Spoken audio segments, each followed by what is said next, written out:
Stock market, share market, demat account, NSC, BSc, Sensex, what is this? ये क्या है? आजकल हर व्यक्ति की जुबान पे share market, stock market, bullish, bearish, gap up, gap down, ये सब चल रहा है। लेकिन इसका कॉन्सेप्ट क्या है? What is this? क्या है ये? जी हाँ दोस्तों, मैं इसको आपको डीपली बताने जा रहा हूँ, ध्यान से सुनिएगा। ये स्टॉक मार्केट होता क्या है, ये शेयर मार्केट होता क्या है, इसकी टाइमिंग क्या है, ये चलता कैसे है। ये सेबी के अंतर्गत उसके निगरानी में आपका शेयर मार्केट, स्टॉक मार्केट सब रन कर रहा है। इसका कॉन्सेप्ट क्या है? ये सुबह आपको 9:30 बजे आपका ये ओपन होता है और शाम को 3:30 बजे इक्विटी का जो सिस्टम है वो बंद होता है। उसके बीच में कितने लोग आते हैं, अपना पैसा लगाते हैं, पैसा कमाते हैं, पैसा गंवाते हैं और चले जाते हैं। शाम को आपका ये आपको कमोडिटीज़ भी चालू रहता है, उसमें भी काफ़ी लोग पैसा लगाते हैं, जैसे क्रूड ऑयल है, गोल्ड है, राशन है, इस सब पे भी पैसे लगाए जाते हैं। आपको पता होना चाहिए कि ये तो हमारा एनएससी यानी नेशनल स्टॉक एक्सचेंज जो है और बीएससी बॉम्बे स्टॉक एक्सचेंज है, ये दोनों यहाँ पर वर्क कर रहे हैं। आजकल इसके अलावा भी लोग काफ़ी जैसे बहुत सारा ट्रेडिंग कर रहे हैं, उसको बोलते हैं फॉरेक्स मार्केट, जो लगभग पर डे चल रहा है। अगर हम बात करें क्रिप्टो करेंसी की, तो क्रिप्टो का मार्केट तो 7 डेज ओपन रहता है। मानते हैं फॉरेक्स में और चीज़ें सैटरडे को क्लोज हो जाती हैं, बट आपका क्रिप्टो का मार्केट 24 आवर, और 24 आवर में अगर बंद भी होता है तो 5-10 मिनट के लिए बंद होता है, और 7 डेज मतलब हफ्ते के 7 दिन चलता रहता है। लेकिन इसका कॉन्सेप्ट क्या है? शेयर मार्केट की बात करें तो लोग क्यों इतना एक्साइट हो जाते हैं, क्यों इतना उतावले हो जाते हैं? काफी लोग डर जाते हैं। क्यों? क्योंकि ये ऐसा खतरनाक खेल है, इसके अंदर अगर आप एक्सपर्ट नहीं हैं तो कब आप गिरकर धराशायी हो जाएंगे कुछ भी पता नहीं। मीन्स आप करोड़ों रुपए लाके एक दिन में गंवा सकते हैं और लाखों से करोड़ों बना सकते हैं। तो इसका कॉन्सेप्ट क्या है? इसमें सेल और बाई होता है, बाई और सेल होता है, और होल्ड कर लिए आप तो आपके लंबे लॉन्ग टर्म, इसको बोलते हैं इन्वेस्टमेंट। सारी आपकी म्यूचुअल फंड की जो कंपनी है शेयर मार्केट में कहीं ना कहीं इन्वेस्ट कर रही है। आप एसआईपी करते हैं, उसका भी कहीं ना कहीं इसी से रिलेशन है। तो आपको ये जानना इसलिए भी जरूरी है कि अगर आप अपना पैसा एक म्यूचुअल फंड, बैंक के थ्रू म्यूचुअल फंड में भी लगाने जा रहे हैं तो भी वो कहीं ना कहीं रेगुलेट हो रहा है सेबी और इस स्टॉक मार्केट के अधीन। तो स्टॉक मार्केट की अगर कल्पना किया जाए ये क्या हो सकता है? ये ऐसा ग्लोबल चैनल है जिसके अंतर्गत काफी लोग, ह्यूज पर्सन आते हैं अपना पैसा लगाने और अपना भाग आजमाने। लेकिन उसके जब तक फंडामेंटल, उसके टेक्निकल्स लोगों को नहीं पता होते हैं तो वो क्या कहते हैं, इत्तेफाक तो हो सकता है कि आपके पास पैसे आ जाएं, लेकिन पर डे पैसे आए ये पॉसिबल नहीं है। इसमें बहुत सारे सेगमेंट होते हैं। कैसे कैसे? इक्विटी है, फ्यूचर ऑप्शन है, और जिसमें आपका कमोडिटीज है, इसमें और बहुत सारी चीजें हैं जो आपको एक दिन में तो नहीं समझ में आएगी, लेकिन अगर आप प्रयास करेंगे तो धीरे धीरे करके आपको पूरा समझ में आ जाएगा। तो हम पहले बात करते हैं एनएससी जो होता है, ये एनएससी क्या है और बीएससी क्या है। नेशनल स्टॉक एक्सचेंज, ये भी इसके अंतर्गत सारे स्टॉक, चाहे वो निफ्टी हो, चाहे बैंक निफ्टी हो, चाहे फिन निफ्टी हो, बहुत सारे स्टॉक इसके अंतर्गत हैं। कुछ स्टॉक जो हमारे एनएससी पर भी लॉन्च है, NSE पर भी आप लिस्टेड हैं और BSE पर भी लिस्टेड हैं। तो BSE क्या होता है? Bombay stock exchange. ये नेशनल स्टॉक एक्सचेंज और बॉम्बे स्टॉक एक्सचेंज जो हमारी इंडिया में काम कर रही है, इसके अंतर्गत हमारे जो प्रोडक्ट होते हैं, हमारी जो कंपनी होती है, वो हमारे उस पर जाके लिस्टेड होती है और एक IPO के तहत वो हमारे इस सिस्टम में आ जाती है। उसके बाद इसका वर्क स्टार्ट हो जाता है। इस पे लोग अपना पैसा लगाते हैं तो शेयर में उछाल आता है और जब पैसा अपना निकालना शुरू कर देते हैं तो शेयर डाउन हो जाता है। This is the process of trading. इसी को ट्रेडिंग कहते हैं, जब लोग अपने पैसे को लगाते हैं और निकालते हैं, लगाते हैं, निकालते हैं। उनको प्रॉफिट दिखा तो उन्होंने बेच दिया, उनको प्रॉफिट नहीं दिखा तो होल्ड कर लिया। तीन ही चीजें होती हैं, बाई, होल्ड एंड सेल, या बाई एंड सेल। बाई किए तुरंत आपका जैसे ही प्रॉफिट मिला सेल कर दिया, होल्ड नहीं किए। तो इसमें एक और चीजें हैं कि ओवरनाइट और इंट्राडे। इंट्राडे क्या होता है? जब आप कोई माल खरीदे इस पे और उसी दिन बेच दिए, या उसी दिन बेचने के लिए ही आपने खरीदा ही है, तो इसे इंट्राडे बोलते हैं। और यदि आपने माल खरीदा और उसको होल्ड कर लिया, अगले दिन या फिर कभी नेक्स्ट डे आप बेचते हैं, तो उसे होल्डिंग बोलते हैं, ओवरनाइट ट्रेडिंग बोलते हैं। इसमें क्या होता है? नेक्स्ट डे जब मार्केट आपकी खुलती है, या तो गैप अप हो जाता है या गैप डाउन होता है, या तो लेवल पर खुलता है। गैप अप हो गया, अगर आपने माल को बाई किया है तो हो सकता है आपका ह्यूज प्रॉफिट हो जाए कुछ मिनट में ही। इसी के कारण लोग इससे बहुत ज़्यादा इम्प्रेस हो जाते हैं कि रात में सोते रहते हैं। उसके बाद जब कभी कभी ऐसा कोई न्यूज आ जाती है, कोई ऐसा मतलब या तो उनका रिजल्ट आया होता है कंपनीज का, तो सेकेंड डे यानी नेक्स्ट डे जो आपका होता है वो इतना ज़्यादा उछल कर ओपन होता है, इतना ज़्यादा गैप अप होकर ओपन होता है कि आपका, अगर आपने लाख लगाया तो एक दिन में 10 लाख व्यू दिख सकता है 1-2-4 मिनट के अंदर। तो यहाँ पर लोग इसीलिए बहुत ज़्यादा उतावले हो जाते हैं कि हम बिना किए इतना पैसा भी पा सकते हैं, लेकिन आपने कल्पना नहीं किया कि अगर वो गैप डाउन हो गया तो 1 लाख का जीरो भी हो सकता है। तो ये सारा सिस्टम है इसका कि आपने देखिए यहाँ पर रिस्क है, लेकिन अभी जब बात करते हैं लोगों से तो कहने का मतलब उनका ये होता है कि रिस्क तो हर जगह पे है। ये भी बात सही है कि रिस्क हर जगह है, बट रिस्क को लेने की क्षमता कितनी आपकी है वो डिपेंड करता है शेयर मार्केट में, क्योंकि शेयर मार्केट में आपका बहुत कुछ भी जा सकता है। इसलिए आपको ये ध्यान देना होगा कि शेयर मार्केट में यदि आप एंट्री कर रहे हैं, स्टॉक मार्केट में एंट्री कर रहे हैं, तो आपको पहले उसके हर पहलू पर ध्यान देना होगा, उसकी अच्छे से एनालिसिस करना होगा, आपको जानना होगा कि इसका लॉजिक क्या है, आपको किसमें पैसा लगाना है, आपको ये स्टॉक को खरीदना है और बेचना है, या आपको फ्यूचर ऑप्शन काम करना है। ऑप्शन क्या होता है? ऑप्शन क्या होता है कि किसी भी प्रोडक्ट का एक प्रीमियम आप पे करते हैं, एक थोड़ा सा अमाउंट पे करते हैं, लेकिन वो फ्लक्चुएशन के साथ आप उसकी वैल्यू बढ़ती है, और यानी अगर 100 रुपये का आपका माल है तो उसको आप 10 रुपये 20 रुपये में भी बाई कर सकते हैं, उसके प्रीमियम के अकॉर्डिंग कैसा प्रीमियम है। तो ये खेल है आपके शेयर मार्केट का। तो शेयर मार्केट में अगर हम बात करें कि ये रेगुलेट होती है, सेबी इसको रेगुलेट करती है, और इसमें इसके जो आपको पता है कि इसके जो चेयरपर्सन है, चेयरमैन है, ये कौन है? माधवीपुरी बुच।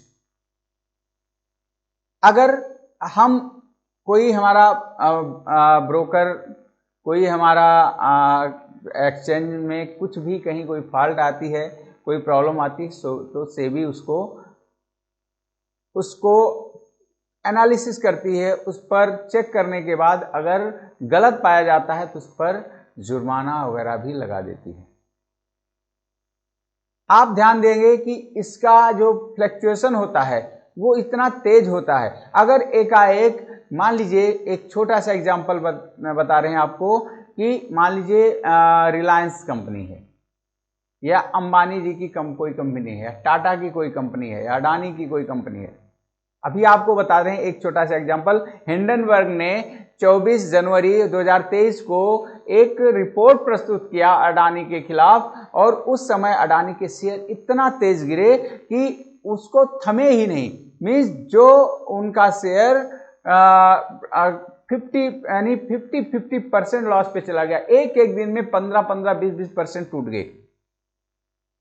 तो इससे बहुत ज्यादा नीचे अडानी ग्रुप चला गया था। आज तो वो फिर टॉप पे आ गया, लेकिन ये क्या है कि अगर कोई ऐसा न्यूज आ जाता है, अभी मान लीजिए कहीं किसी देश ने आक्रमण कर दिया हमारे देश के ऊपर और लड़ाई शुरू हो गई, ऑटोमेटिक सारे शेयर हमारे गिरने लगेंगे, क्योंकि खतरा लगने लगेगा। देश पर खतरा हुआ तो इकोनॉमिक पर खतरा हो गया, यहाँ के फाइनेंशियल सिस्टम पे खतरा हो गया, तो इसलिए वो तुरंत ही ऑटोमेटिक इसके शेयर सारे डाउन होने चले जाएंगे। मतलब गैप डाउन के साथ भी खुल सकता है अगर ये न्यूज रात में आई, और बहुत बड़े गैप डाउन के साथ खुल सकता है मार्केट, और उसके बाद कितना नीचे जा सकता है कोई कल्पना नहीं है। अभी आपको पता है यूक्रेन का जो वार चल रहा था उसमें भी बहुत ज़्यादा नीचे गया था। कोरोना सबसे बेस्ट एग्जाम्पल है। कोरोना में जब लगा कि जिंदगी ही नहीं बचेगी, कुछ बचेगा ही नहीं, तो उस समय क्या हुआ, मीन्स सारे शेयर डाउन होते चले, एक एक दिन में 10-10%। निफ्टी, बैंक निफ्टी कितना ज्यादा नीचे नहीं, 7,000 8,000 पे निफ्टी आ गया था, जो आज निफ्टी 25,000 के ऊपर चल रहा है।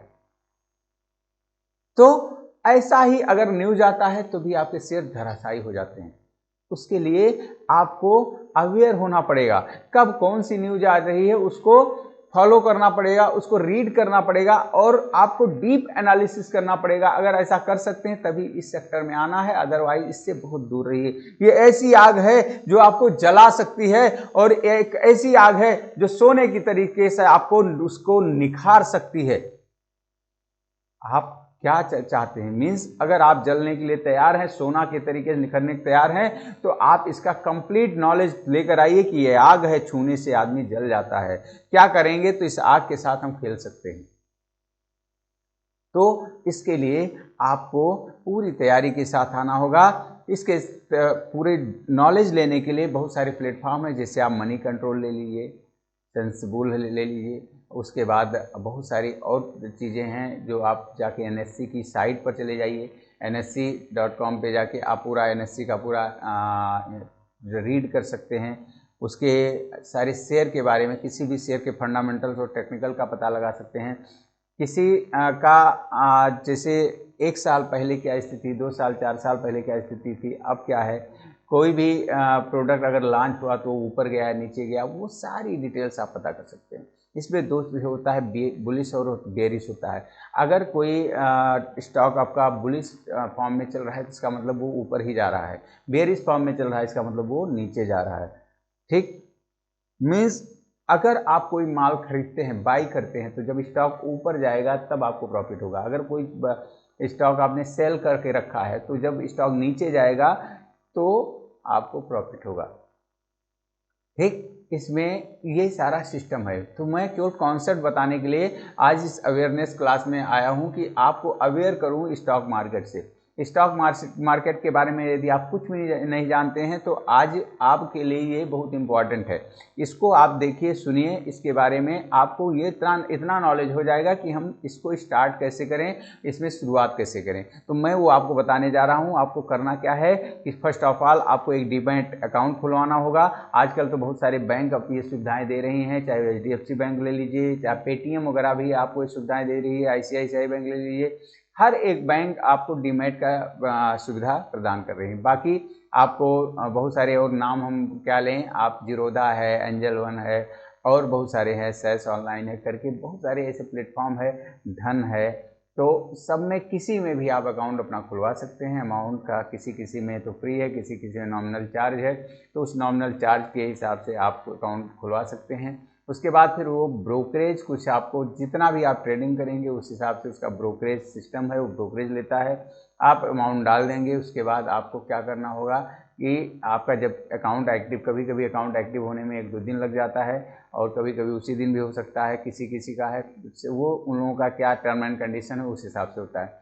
फिर आपका अगर अकाउंट खुल चुका है तो आप उसमें पैसे डाल देंगे, उसके बाद आप एलिजिबल हो जाएंगे किसी भी प्रोडक्ट को परचेज करने के लिए या सेल करने के लिए। तो उसके लिए आपको बस ये ध्यान देना है कि आपको इक्विटी में करना है कि कमोडिटी में करना है। इक्विटी क्या होता है, इक्विटी में आपको कोई भी प्रोडक्ट का आपने परचेज किया और सेल कर दिया।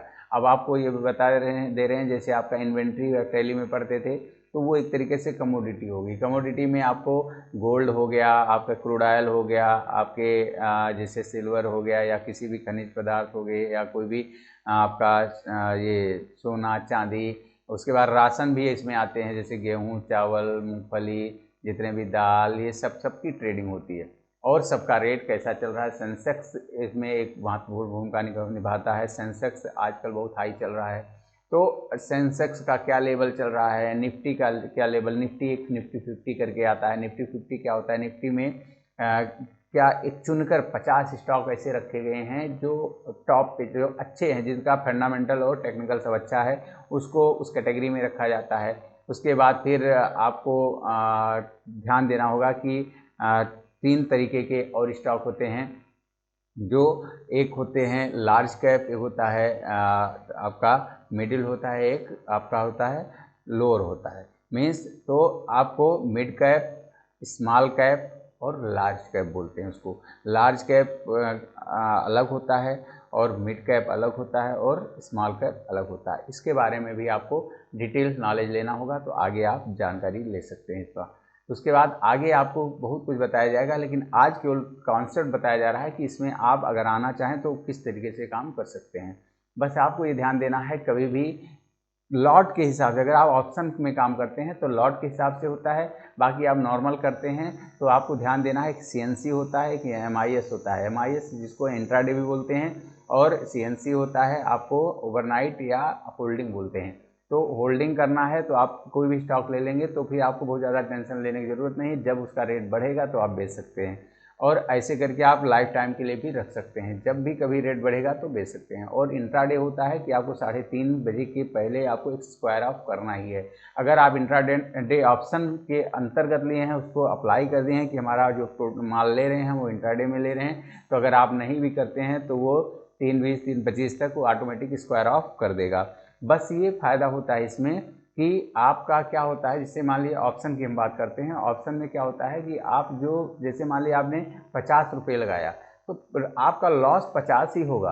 अगर लॉस होगा तो 50 से ज़्यादा क्या होगा, लेकिन अगर आपने आपका जो इनकम होगा वो आपका 50, 100, 200, 400, 500 या कई गुना हो सकता है। इसी लालच से लोग ऑप्शन को प्रेफर करते हैं, बट आपका ऑप्शन इतना डेंजरस है कि वो डीके होता जा रहा है, उसका प्रीमियम डाइल्यूट होता चला जाता है टाइम के अनुसार। इसलिए कोशिश करिए कभी भी आपको अगर करना है, आजकल हर कोई पहुंचते ही ऑप्शन में प्रवेश कर जाता है, इसलिए मैं आपको एक सुझाव देना चाहता हूं कि यदि आप कभी भी ट्रेडिंग स्टार्ट करें तो पहले ऑप्शन से ना करें। आप इक्विटी में आपको नॉर्मल आप शेयर लीजिए और शेयर को सेल करिए, उसमें आपको रिस्क नहीं रहेगा और उसमें क्या होता है एक्चुअल वैल्यू रहती है। मीन्स अगर आपका स्टॉक 300 रुपये का है तो 300 रुपये आपके खर्च होंगे और 300 रुपये में आप एक स्टॉक ले लेंगे। 300, बस ये है कि उसमें प्रॉफिट थोड़ा कम होता है, इसलिए लोग उसको नहीं करते। इसके लिए आपको ज़्यादा पैसा लगाना होता है ज़्यादा प्रॉफिट के लिए। मीन्स अगर आपने 10 लाख लगाया, 5 लाख लगाया, 2 लाख लगाया, तो उस हिसाब से आप ज़्यादा शेयर ले पाएंगे। ज़्यादा शेयर ले पाएंगे तो अगर 1 रुपये भी बढ़ेगा तो आपको कुछ प्रॉफिट देकर जाएगा, अच्छा प्रॉफिट। लेकिन अगर आपने एक ही शेयर लिया है, वो 1 रुपये बढ़ा तो 1 ही रुपये प्रॉफिट होगा, फिर आपको लगेगा कि 300 रुपये लगा के 1 रुपये कमाना है तो क्या फ़ायदा। तो बहुत सारे ऐसे क्वेश्चन आते हैं लोगों के कि क्या किया जाए। तो आपको देखिए, गाड़ी अगर बहुत ज़्यादा स्पीड में चलाएंगे तो एक्सीडेंट होने का डर रहता है, और अगर आप नौसिखिया हैं, जिसको बोलते हैं कि आप बेसिक अभी चीज़ें जानते हैं, अगर गाड़ी चलाना अभी सीखे ही हैं तो बहुत तेज़ स्पीड में चलाएंगे तो स्वाभाविक है एक्सीडेंट हो जाएगा। इसलिए अगर आप स्टार्टिंग में कोशिश करिए ये ऑप्शन और फ्यूचर्स को ना हाथ लगाइए, क्योंकि ये एक स्पीड वाली गाड़ी है, अगर इसको ना ही छूइए। जब आपको नॉलेज हो जाए, अच्छे से हो जाए, मार्केट के बारे में पता चल जाए, कब ये अप होता है, कब डाउन होता है, कब बुलिश होता है, कब बेरिश होता है, इसमें आपको सेंटीमेंट को ध्यान देना होगा, इसमें आपको कैसा ट्रेंड चल रहा है ट्रेंड ध्यान देना होगा। देखिए लोग पैटर्न के हिसाब से काम करते हैं, ट्रेंड के हिसाब से काम करते हैं। नॉर्मल आप ध्यान दीजिए, आपको देखते हैं कि 10 लोग एक जैसा शर्ट पहने हुए हैं, इसका मतलब ट्रेंड यही इसी टाइप के शर्ट का है। तो आप भी जब जाते हैं किसी शॉप में तो वैसे ही ट्रेंड वाला कुछ खोजते हैं, तो आप ट्रेंड के साथ रहते हैं, तो जब आप पहन के कहीं खड़े होंगे तो आप एक अलग लगेंगे। लेकिन अगर आप ट्रेंड के विपरीत हो जाते हैं तो आपको फिर अपना ही किया हुआ चीज़ और लगने लगता है। मीन्स अगर आप उसके अपोजिट कुछ खरीद लेते हैं तो सबसे अलग आप दिखते हैं, और फिर हो सकता है कि वो ट्रेंड के विपरीत होने पर आपका जो मन है अशांत होने लगेगा, आप उस पर अच्छे से कार्य नहीं कर पाएंगे। तो ऐसे ही इसमें ट्रेडिंग में भी होता है। अगर ट्रेंड के साथ हैं तो ट्रेंड उसी का है, बढ़ता जा रहा है, आपको प्रॉफिट होता जा रहा है। लेकिन ट्रेंड के अगर विपरीत हैं तो आपका लॉस हो सकता है, और जब प्रॉफिट होगा तो ह्यूज हो सकता है। मान लीजिए कि आप उस ट्रेंड में हैं, आपने शर्ट अलग टाइप का ले लिया है, तो वो आप यूनिक तो दिख रहे हैं, लेकिन अगर आपको कोई एग्जैक्ट यूनिक पर्सन को ही खोज रहा है तो आप उसमें अच्छे हो जाएंगे, सबसे अलग हो जाएंगे। लेकिन ट्रेंड के खिलाफ कभी कभी होता है। मीन्स आप मान लीजिए मार्केट अप जा रही है, आप अप पर हैं तो आपको प्रॉफिट हो रहा है, लेकिन आप क्या है कि आप डाउन के लिए यानी सेल करके बैठे हैं और मार्केट अप जा रही है तो आपका लॉस हो रहा है। लेकिन होता है कभी कभी आपको ये अपोजिट ट्रेंड, जब ट्रेंड रिवर्सल होता है तो आपको अच्छा प्रॉफिट देकर चला जाता है। इसी लालच में लोग अपना बहुत सारा पैसा गंवा देते हैं कि हम ट्रेंड के खिलाफ रहेंगे, और जैसे ही चेंज होगा, रिवर्सल होगा तो बहुत तेज होगा। वो कभी कभी होता है। जब होता है एकाएक आपका, अगर आपने 50,000 लगाया तो जब रिवर्सल हुआ एकाएक जब गिरा शेयर तो ऑटोमेटिक 50 का 5 लाख भी हो सकता है। तो वो ट्रेंड रिवर्सल होता है, वो कभी कभी होता है। तो ये सारा सिस्टम है शेयर मार्केट का। तो शेयर मार्केट को आप अच्छे से सीखना चाह रहे हैं तो आगे आप फिर संपर्क करें और आपको और अच्छी जानकारी दी जाएगी। आज बस इतना ही आपको जानना होगा कि अगर इसमें आना चाहते हैं तो आपको एक डीमैट अकाउंट खुलवाना होगा। डीमैट अकाउंट के थ्रू आपको सेल परचेज करना आपको सीखना होगा। उसके बाद फिर आपको ट्रेंड को पहचानना होगा, सेंटीमेंट को पहचानना होगा। आपको ओवरनाइट करना है या इंट्राडे करना है वो आपको करना होगा। आपका बुलिश ट्रेंड चल रहा है कि बेरिश ट्रेंड चल रहा है वो देखना होगा। उसके बाद सबसे जरूरी पैटर्न को सीखना होगा, यानी कैंडल स्टिक को सीखना होगा। किस कैंडल से आप ये जज करेंगे कि मार्केट ऊपर जाएगी, किस कैंडल से आप ये जज करेंगे कि नीचे आएगी। बहुत ऐसी सारी चीज़ें हैं जो आपको सीखने अनिवार्य है। और अच्छे से जानकारी लेना चाहते हैं, शेयर मार्केट बहुत डीप है, बहुत बड़ा है, बहुत ब्रॉड है। उसके बारे में अगर हम कितना भी टॉपिक आपको बताएं, कितना ही सेशन आपके लिए करें वो कम है। तो इसलिए आगे और कुछ आपको सीखना है, करना है तो इस अवेयरनेस की क्लास को आप अच्छे से इसको देख लीजिए, सुन लीजिए, समझ लीजिए और कमेंट के थ्रू हमको बताइए। फिर आपके लिए एक नई टॉपिक के साथ फिर मिलेंगे नए अवेयरनेस क्लास में। तब तक के लिए जय हिंद दोस्तों, नमस्कार।